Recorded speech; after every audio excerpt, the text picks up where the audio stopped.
Talk Live with Arnette, D. Love, and Lip. This is a special edition, very special edition today. We have our very own state senator, Senator Louise Lucas. First of all, I want to thank her for accepting this interview because we know she is a busy woman, especially around this house. So thank you, Senator Lucas, for this interview. Now, I want to let y'all know that I will not be able to read your comments or respond, but I want you to keep everything respectful because we're going to make sure we respect her. She's a sitting senator, and we're going to respect her today because she's still our queen. Regardless of how you feel, she's a queen. So, Senator Lucas, come on, tell us about how we got here. How did we get here? How did you start off in politics? Oh, well, I can tell you it's really easy. I was the president of the Portsmouth Branch NAACP. I was the first woman to actually become the president of the Portsmouth Branch NAACP. And so part of my responsibility was to make sure that I enforced all of the committee responsibilities. And of course, before I ever got to be president, I served on all of the committees myself. Oh, okay. Over a period of about 10 years, I wanted to make sure that I knew the work of each committee. So when I got to be president, I would know how to help direct and instruct all of my committee chairmen. So part of my responsibility was to go to city council and monitor what they were doing and see how, I've always been about equity, diversity, equity, inclusion, just to see how African Americans were faring in the city of Portsmouth. As it turned out, the city was not enforcing their codes, their housing codes, and at the time it was P.L. Artist, who was a slumlord in the city of Portsmouth. A lot of people remember. Yes, ma'am. And he had a property where a lady who was a senior citizen at that time fell through the second floor down to the first floor and broke her hip because the kitchen was on the second floor. And so I went after the city because it was their responsibility to enforce the codes. Right. And if they had been doing that, that property would have been kept up to speed, would have been kept up to standard, and the woman would not have sustained that injury. So one day I was in city council, as I normally do. I was always down there observing, just like you do, right? Yes. Trying to see what these guys are going to do. Right. And at the time, Gloria Webb was the mayor, and she made a snippet remark from the bench and said, she acts like she's the 8th member of city council. And I said, now there is a novel idea. And so from that, a group of people got together and said, well, we're going to draft you to run for city council. And I said, no black person has ever won a seat, at least no black woman had ever won a seat on the city council. And at the time, I think it was Dr. Ben Beamer might have been appointed. Okay. And I said, okay, that sounds like a novel idea. Let's go run. Never thought that I would win. Wow. We had an absolute ball all through the campaign, and I was telling people about how I've worked for you, and now I want you to help me to get to the city council so I can continue to work for you, because I'd always been a community activist and always involved with the civil rights movement. And so when I won that year, I was a top vote getter, and I was like, oh Jesus, I just won. What do I do now? So I went to the city manager and talked to him about learning what my full responsibilities would be as a member of city council. Okay. And so, I didn't know that it was smart of me to do that at that time, because the city manager, who was then George Hanbury, sent me off to Mr. Jefferson School. I went up to Thomas Jefferson, up to the Institute, and they took me through this whole program on the duties and responsibilities of the city council and how to be an effective member of city council. I don't know why all newly elected members of city council don't go through that training now, but it was a very valuable program for me. Okay, fast forwarding. I had been, before I got involved with the city council, I had worked in the shipyard. I had gone through the apprenticeship program, was the first woman to ever do that, and was having a good time, enjoying my life, right? Right. I wouldn't trade all of those experiences for anything in the world, because they have helped to forge me into the person I've become. I've learned to persevere. I've learned how to be a survivor. And so, again, I would take anything for the experience. Okay, let's go beyond city council. Okay. Look, but I heard that you were promised something when you was on city council, and you didn't get it. And so you showed them, and you ended up the senator. Now, I don't know how true it is, but that's the story. That's the story that's being told. Well, the story is, I was always in a little bit of combat with members of city council. Okay. And so when the time came, after redistricting, the seat was open. Dr. Holly, DeLacy Stiff, Carl Eggerson, and myself, we all ran for the Democratic nomination, but of course we had a firehouse caucus. And I think they actually got behind me to help me get elected to Senate, to get me off the city council. Okay, that could be it. That could be it. To get me off of the city council. Yeah, that could be it. Right. So now let me ask you this. So now you're our state senator. So can you tell us a little bit about that, the position that you hold now? Exactly. Well, I got elected to the Senate in 1991. Took my oath of office in 1992. And, you know, I feel profound gratitude for the opportunity to serve in the Senate of Virginia. But I could not have stayed this long if the citizens of the 18th Senatorial District had not continued to send me back time and time and time again. They sent me back for the last 32 years. And now I've been there so long that Senator Saslaw and Senator Howell, both retiring, makes me the #1 senator in Virginia. Wow. In the Senate. Now, with that comes the awesome responsibility of being able to determine which committee I want to chair. Because I'm the ranking member on every committee I serve on. So I could choose, just like I said, I could choose any committee I want. I could choose Commerce and Labor. I could stay as chair of Education and Health. But now gives us an opportunity to have the kind of influence in Hampton Roads that we have not had in over 30-some years. Okay, because the last time we've had this kind of influence in Hampton Roads, Hunter Andrews was chair of finance, Stanley Walker was president pro tem, and Tom Moss was the Speaker of the House. Okay? Now, if we turn the Senate, the House back to the majority, Don Scott becomes the majority leader. I'm still president pro tem, and I'll also have the seat that Hunter Andrews had, which is the chair of finance and appropriation.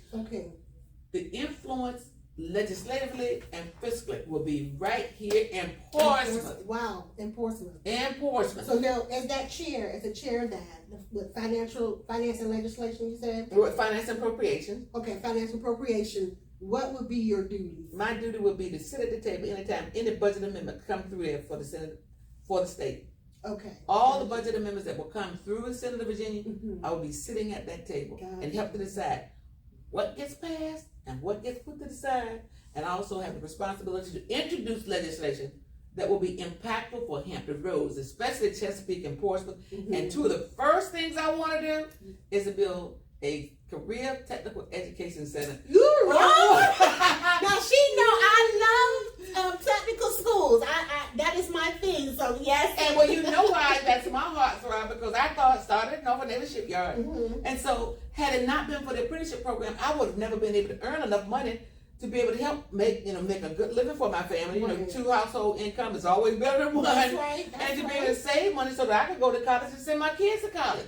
And so having gone through that program was very helpful. So I would like to see these students who don't want the burden of all of those debt, all of that debt after they complete college, to be able to go through, get a skill, making good money, jobs making good money, so that they can help take care of their families and save if they want to, so they can go on to college without having that burden. And so my 2 main goals, if I can build a casino in Portsmouth, even though it took me 20 years, I know I can build 2 career technical centers. I want one in Chesapeake and I want one in Portsmouth. Oh wow, 2 of them. That's what I want.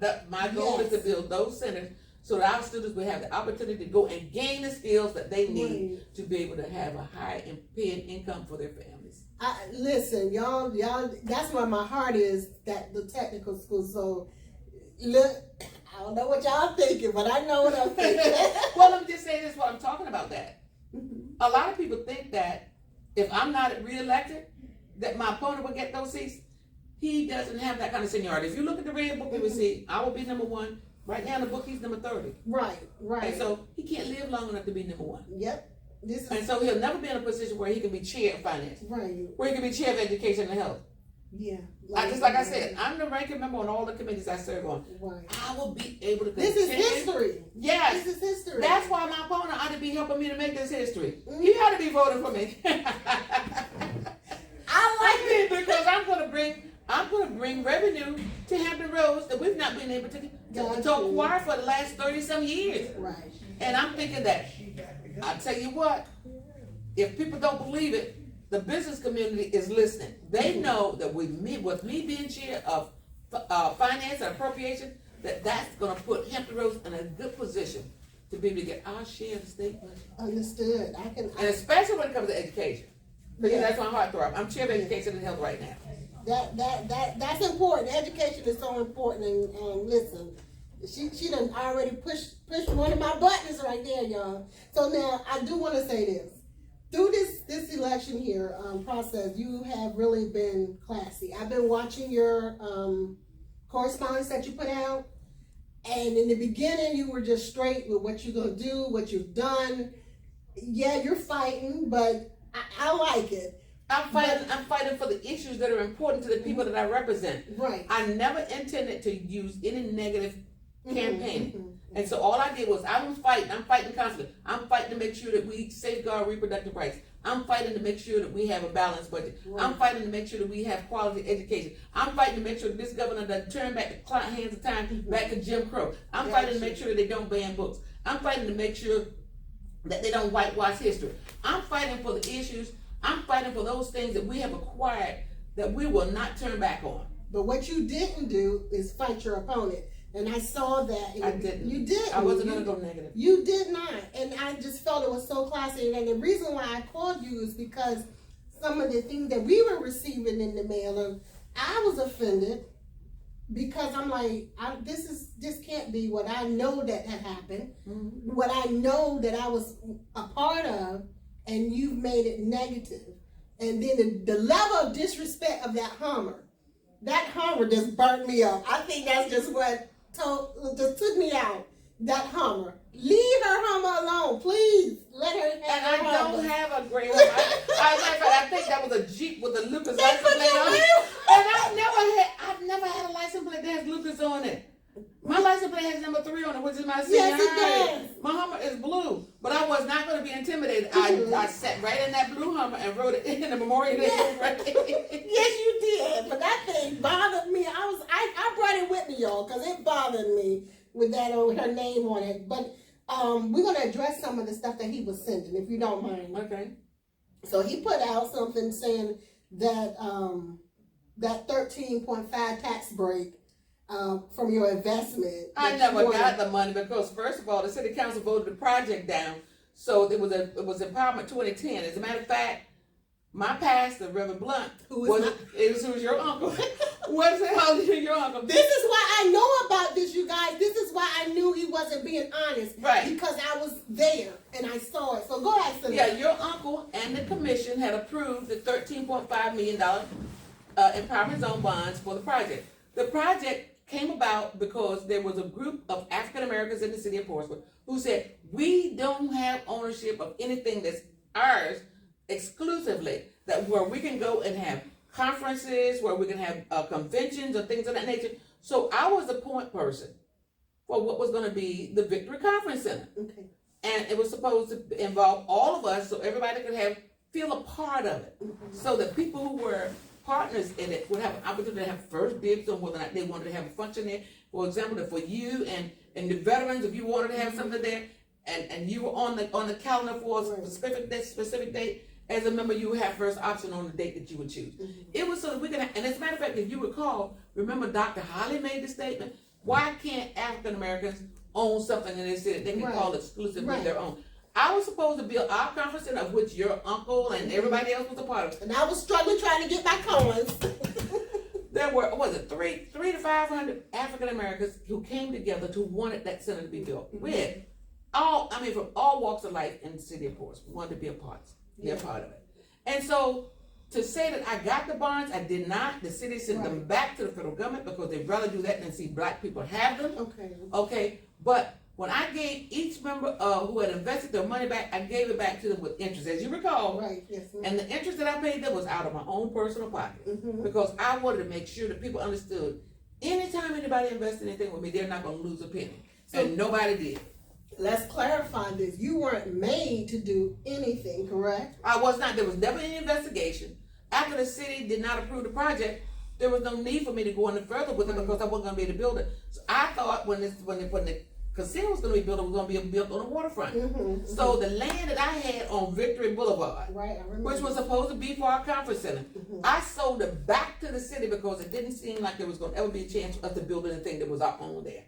Only to find out 60 days later that that's where the casino was going to go. So the casino is actually sitting on the property that I originally owned that I sold back to the city. I remember that. So they knew basically that when they purchased the land, 60 days later, you found out that's where they're going to put the casino. I found out they were put on the land that I had just sold to the city.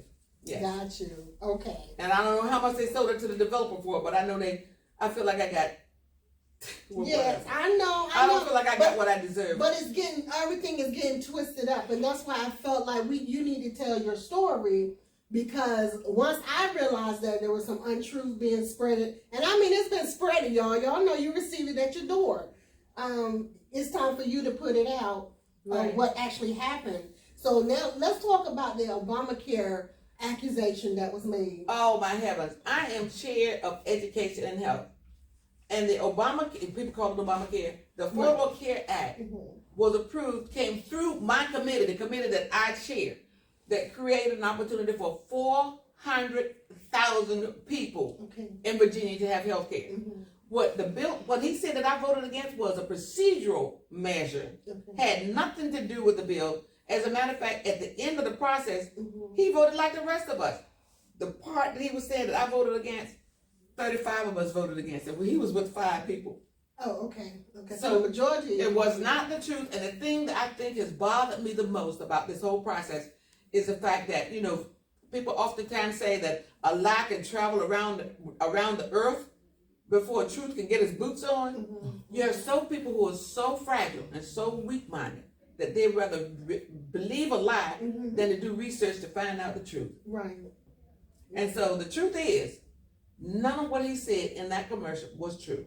It was all false, and now it's beginning to reveal itself. As a matter of fact, I'm going to do an interview with Andy Fox on Wavy TV 10 tomorrow morning, and one of the things he wanted to do a fact check on is whether or not there was truth in that statement, the same one that you just asked. Yes, ma'am. And that there is no truth there. And the article, it's been printed in the newspaper several times. There were 52 articles that year talking about that conference center. So everybody knows. So that's 2 lies right there. And so my thing is, in order for us to choose someone, we got to be able to trust them. You can't trust a person who's a pathological liar. So while you're on that, you remember the part where he said that I voted against the bill, even though a nursing home bill, even though I own one. Right. I have never owned a nursing home. Right. I have a network of group homes for people with intellectual disabilities, but they live in homes where there's only like 2 or 3 people in a house together. Right. Okay. Never owned a nursing home. But the irony of it is, a member of the Chesapeake City Council was sitting up there in a wheelchair like he was in a nursing home, helping to perpetrate that fraud for my right. Councilman Dwight Parker from the city of Chesapeake. He was sitting up there in that commercial in a wheelchair. It was him. You take a look. I'll show it to you on my phone when we're done. Okay. Dwight Parker was sitting up there perpetrating fraud for my opponent. I'm not going to call his name. Yeah. Like he was in a nursing home. And this one man called and said, Senator, you need to get people who are more caring about taking care of the people at your nursing home because my mother's there. And I said, sir, I'm sorry. I don't own a nursing home. And I'm sorry that you don't know where your mom is, but she's not in my place. Oh my goodness.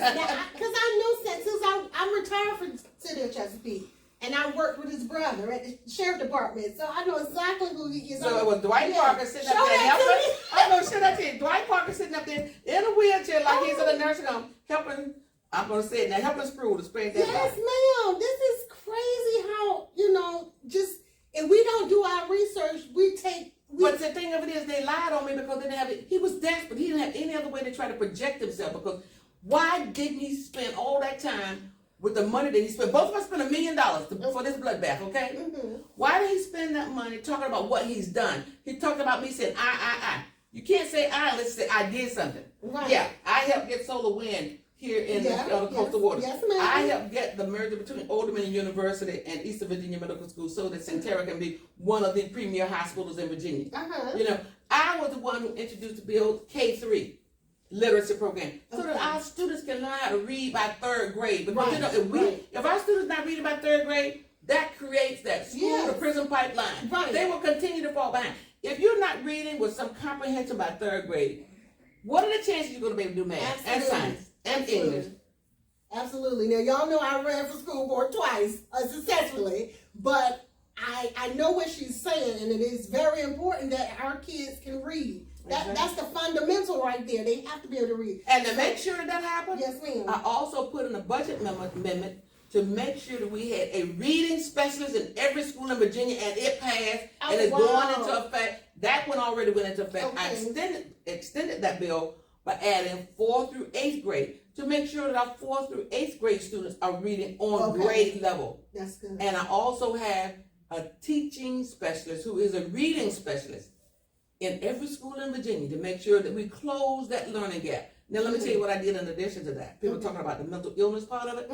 I introduced the bill. I can't say introduced unless I say I did it, right? Right. Okay, right, so right. I introduced the bill to ensure that we have a mental health professional in every school in Virginia, That's because a lot of our important. children come to school with issues. Yes. I want to make sure that what happened with the 6-year-old who shot the teacher Yes, ma'am. over on the peninsula never happens again. Right. You're not going to be able to find those problems unless you got a mental health Right. professional and they deal with kids. You got to meet these kids where they are. Kids can't learn if they're hungry. That's Kids right. can't learn if they don't have mental health treatment, if that's what they need. I want to make sure we take a holistic approach to educating our students. I want to make sure Yeah. the students here in Hampton Roads get the same quality of education as the students in Northern Virginia.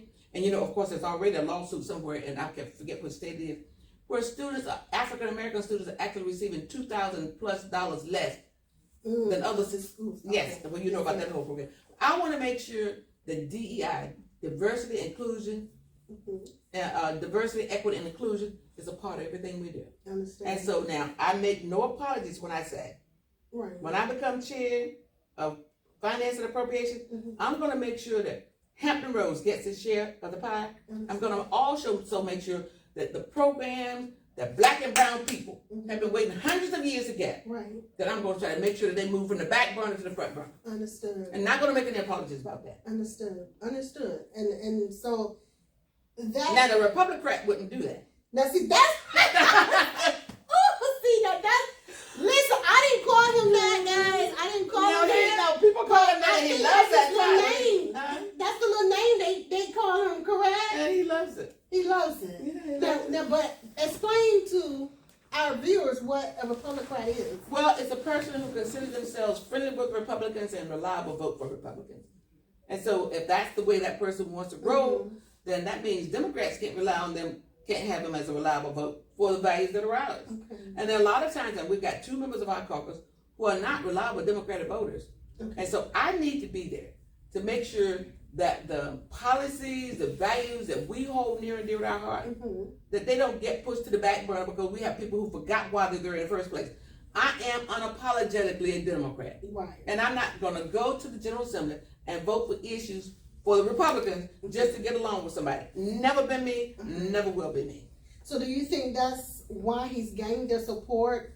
Absolutely. Did you see the report on Wavy TV 10? I did. Where it said that they talked about how much both of us have raised in campaign contributions, and they talked about how he received contributions from people who almost never contribute to Democrats. Oh, no, I didn't see that. Yeah, that was in a report yesterday. And that's hard to do. Check that one out. That's hard to do. These are people who never given to Democrats before, so what does that say to you? They want you gone, Senator. Of course they do. They want you gone, But Senator. guess what? I did if they'd have listened to me when I told them in the poll in February that I was going to win, then we could have saved ourselves this too. Look, we've got all of these faith-based communities, have programs all across Portsmouth and Chesapeake. Right. Who could have used that money? Yes. And here we go. We split on the bloodbath between each other. But I tell you what, I was not going to go negative. My opponent drew first blood. The only thing I did was talked about him voting against red flag bill. You did. I only talked about the votes that he took that was not in favor of people. But I never talked about him personally. Was it this one here? That's the one right there. That's the one. That's the one. Hampton Roads families need a senator we can trust. And here it is. He voted with the Republicans and the NRA, making it easier for domestic abusers to access firearms and against red flag laws, keeping guns out of the hands of people experiencing mental health crises. And that was the bill. See, that was the only thing. I only talked about bills. Right. I'm never going to talk about his vehicle. I know what kind of vehicle he drives. He drives a nice, expensive vehicle too. He deserves it. He can afford to pay for it. And of course, I know how he paid for it because he spent $300,000 of his campaign money to take care of himself. Well, let's talk about. Can we talk about when he talked about you with the Affordable Care Act, but the Obamacare? Can we talk about him and his Absolutely. You know, I don't know how much money Hillary Clinton gave him, but then let me just say this, in the spirit of full disclosure, all of us, women, especially in Hampton Roads and all over the Commonwealth, were in favor of Hillary becoming president.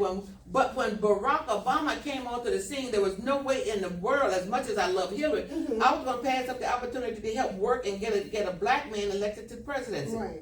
And so a lot of us just said, I'm sorry, can't stay with Hillary, got to go with Barack, except that My opponent saw this as a great opportunity for him to make a boatload of money. Got you. Okay. And so he went to work for Hillary Clinton against Barack Obama, traveled all across the country, taking people campaigning in black churches for Hillary Clinton. And when Hillary lost, and all of us were over there just having a good time because Barack won, he was there crying like a baby because Hillary lost.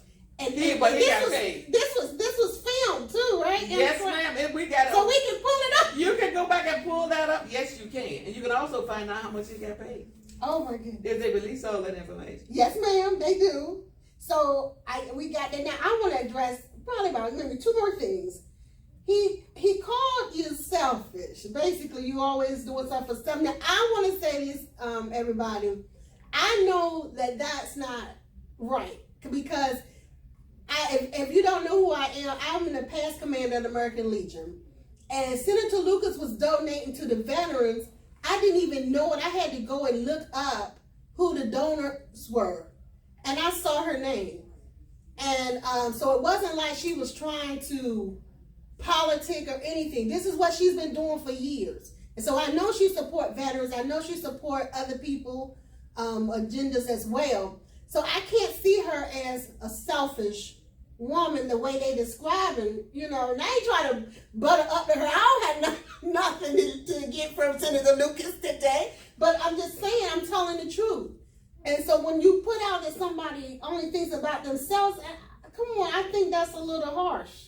I think it's disingenuous, and especially since you can find pastors all over the city who can tell you that when time comes to raise money for the volunteers for the homeless, I give to that program every year.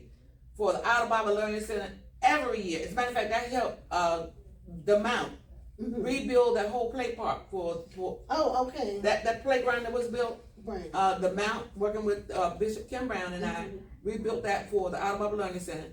And when the Pride had their program down here at City Park last year, they needed $15,000 for the entertainment. I gave $15,000 of that. I also gave again this year, but I go to all those programs anyway. Right. There have been several times, and I don't like to talk about it, but I've been forced into a position, I have to say this, but there have been people who have not been able to bury their families because they didn't have any insurance.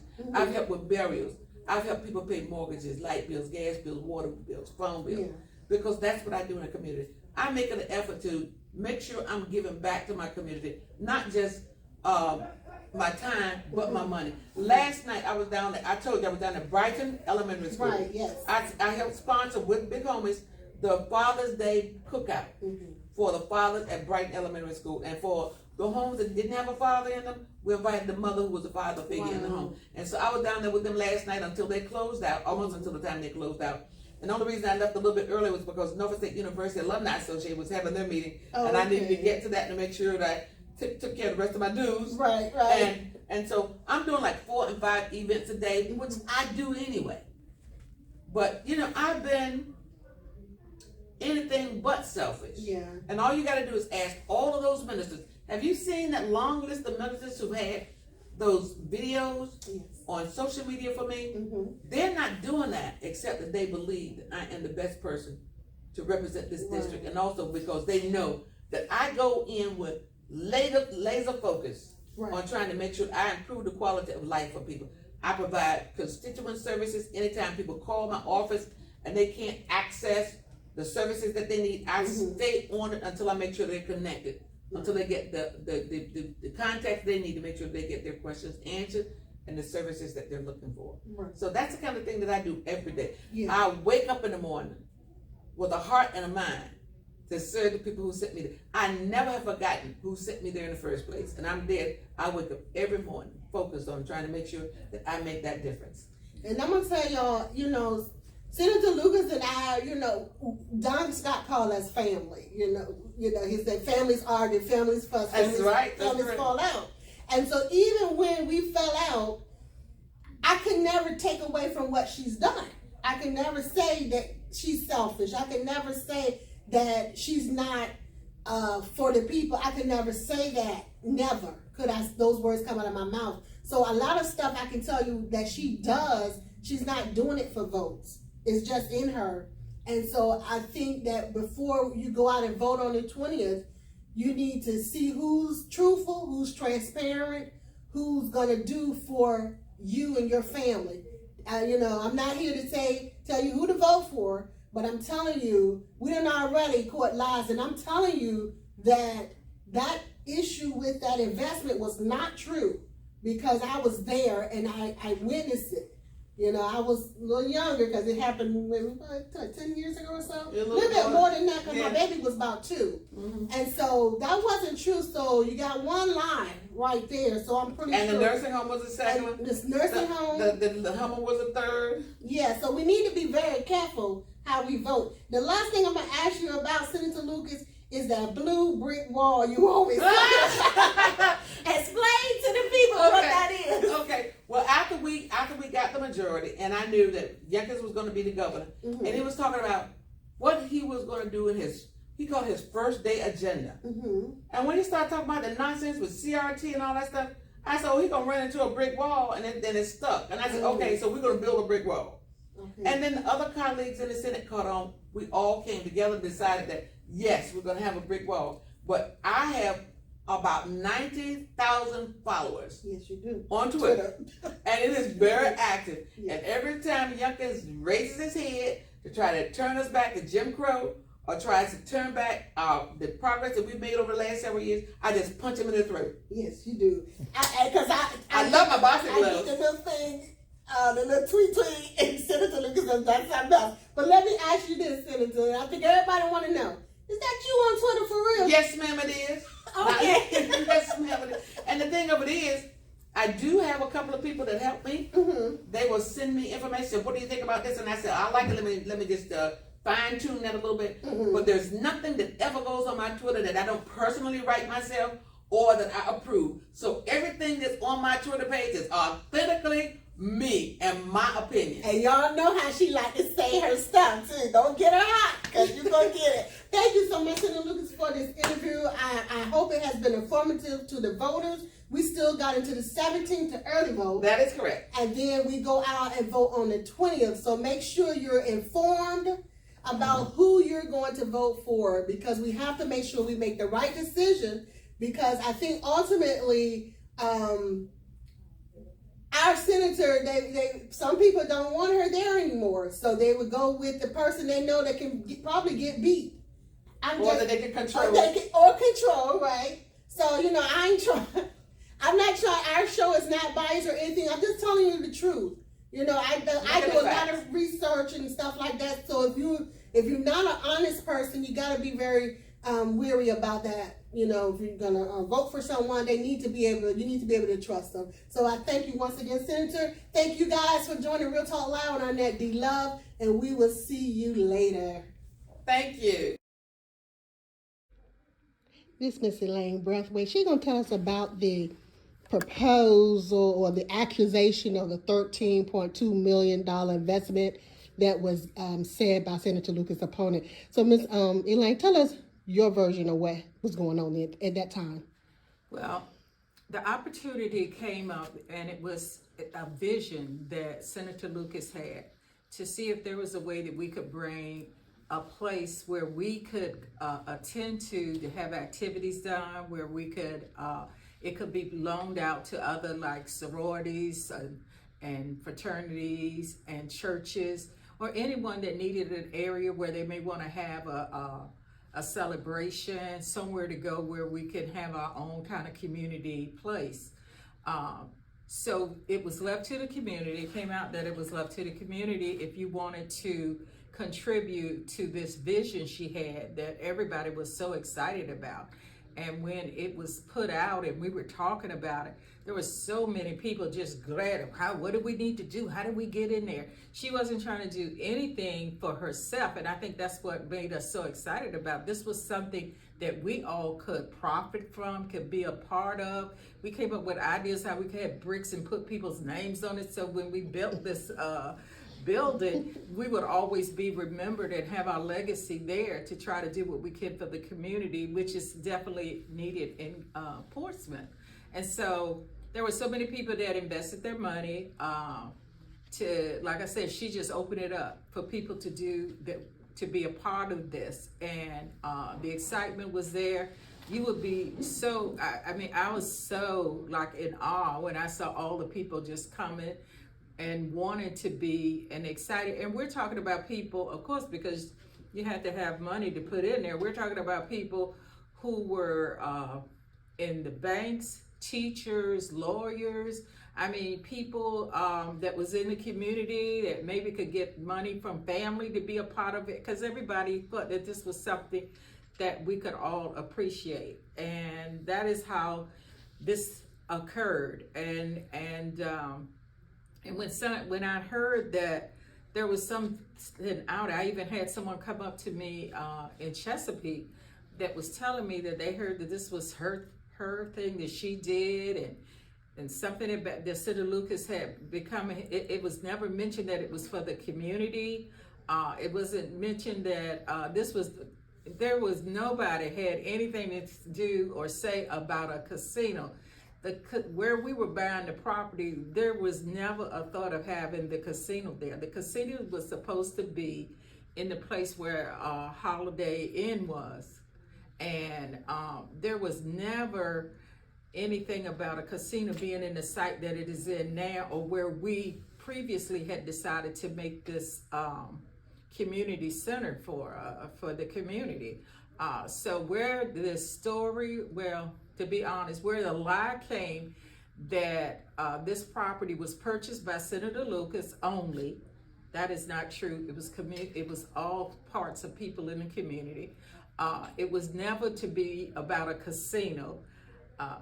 That nobody even thought of that, because again, the best, at least even I thought the best place to have a casino would be in a waterfront, where you could have a hotel and a casino, and that was what made sense. The thought of that being where it is now, although it seems to be being very successful, it never occurred to me. And when I heard about it, I truly was surprised. But to make it really clear, never, when we were thinking of purchasing this project for the community, by the community, and for the community, nothing about a casino was discussed. Nothing was discussed about Senator Lucas owning this property alone, because I personally invested money in it. And she always was telling people that we could be working in the center, we could be it was open. I don't know how to say it any clearer, that this was truly something we even researched. We went to other cities and states that had done projects like this to see how they came about these projects. It never was, we never discussed this with a sole person or a CEO. It was always discussed with people who were had the project, and that it was something that was worked by and done by the community. So even when we were discussing and trying to find out similar projects like the one we were discussing, like I said, it's never somebody like a CEO or anything that owned it. It was always some kind of community agency that owned it. Okay. And I thank you for clearing that up for some people. And because we definitely, I remember that when it all happened, and that's what sparked a red flag for me. Right. Because I remember what was going on then. So we're going to definitely make sure that the people hear your testimony. Thank you so much. And I really want to thank you for researching this, because when I first heard some people talking about it, and I personally know who was in it from the beginning, the fact that this was something Senator Lucas was doing for herself, I was angry, I was upset, and I felt like when you have to lie about something and lie on a person, that is the worst thing to me that I think you could do. You don't need to run like lying on people to get something look good for you. You just need to tell the truth. And the truth is, again, that this was a community thing. And I want to thank you for the opportunity and researching something that you heard, and thought maybe the best way to clear that up is to talk to people and Senator Lucas herself, because she has no reason to lie. Absolutely. And I don't have no reason to lie, and I'm not going to lie about her. She's one of the few people that I know that will tell the truth. You can't buy her to tell a certain, she's straight up and she's gonna tell you what she know is right, not what's popular, and she will do what is right. And that's why I think she's the best person for this position, and that's why I'm fighting for her to get in this position, because I know what's best for the community. Gotcha. Thank you. This is Miss Marilyn Hill. She's going to also talk about her experience with that investment. You know, the one that was, the accusation was the $13.2 million for a personal business of Senator Louise Lucas. Miss Marilyn is going to tell you about her experience. My experience with the senator, that all of us who were investors, we received our funds and we got interest in doing so. And it was one of the greatest things that Portsmouth could have come up with at the time, but it wasn't the right time for the senator. And those of us that stated, it was a time we were in that we saw a newness that was coming to the area, and it was prime time. And at this time, we just thankful for the opportunity that was given to us, that we could help the senator in her endeavor at that moment. So what were you told that was going, what were you investing in? I was invested in the conference center that she was setting up there on Victory Boulevard. Okay. Just want to make sure that they understand that you knew what was going on, and then at the time where it didn't work out, you didn't have any problem getting your money back? Oh no, she called everybody, individually to come to receive their funds, and as I stated, we received interest in the money that we invested. And would you like to say anything else about Senator Lucas? The only thing that I would like to say is to get to the polls and vote. You have June 17th, early voting. We have persons that at all of the 64 precincts that they're being covered, and we're just asking people to just go out and vote, re-elect her, send her back, so that those things that she has set forth for the community, that it can come into fruition. Thank you, Miss Marilyn. Okay. All right, this is Honorable Costello B. Williams. She's going to tell us her experience about that accusation of the $13 or so million for that business that wasn't told to us when we received the paperwork. It just said a personal business. So Ms. Costello is going to let us know her experience with that. Yes. Okay. Hello, everyone. Yeah, I recall when Senator Lucas was putting it out to the community that we could invest and be a part of this convention center, and that it would be something for our community where we all could put in, and it was like maybe what, 2,000 initially, and those that wanted to give more could, and the people were really excited about it. And I do believe that there were a lot of meetings going on because my husband, Junius, was going around with her, and we were excited so our community would have a place to host functions. But I do believe the snag came about when the city council would not vote to approve those empowerment zone bonds or funds or whatever. And so after that, because we did need those tax credits and all of that for it to work, and after that, Senator Lucas gave the money back. And so we all got our money back. But when I saw the ad that Senator Spur was running about a $13 million investment and broke the law and all of this, I had no idea he was talking about what we had come together with Senator Lucas to do. Okay. And so I'm glad that you're trying to set the record straight, because there were no laws broken. We gave willingly, and we got it back from the senator. She gave it back to us willingly after the city council. So no investigation was done? No, there was no investigation. She wasn't made to give out? No, it was not. And to me, I would prefer to hear from him what he wants to do for the citizens of Portsmouth and Chesapeake. Absolutely. Instead of the attacks on Senator Lucas. Yes, ma'am. So we're asking everyone within the sound of our voice to get out June 20th, Tuesday, and vote for Senator Lucas, because she fights for all of us. And she's done some very good things that I'm very happy about. So that's my story, and I'm sticking to it. Thank you so much. Okay.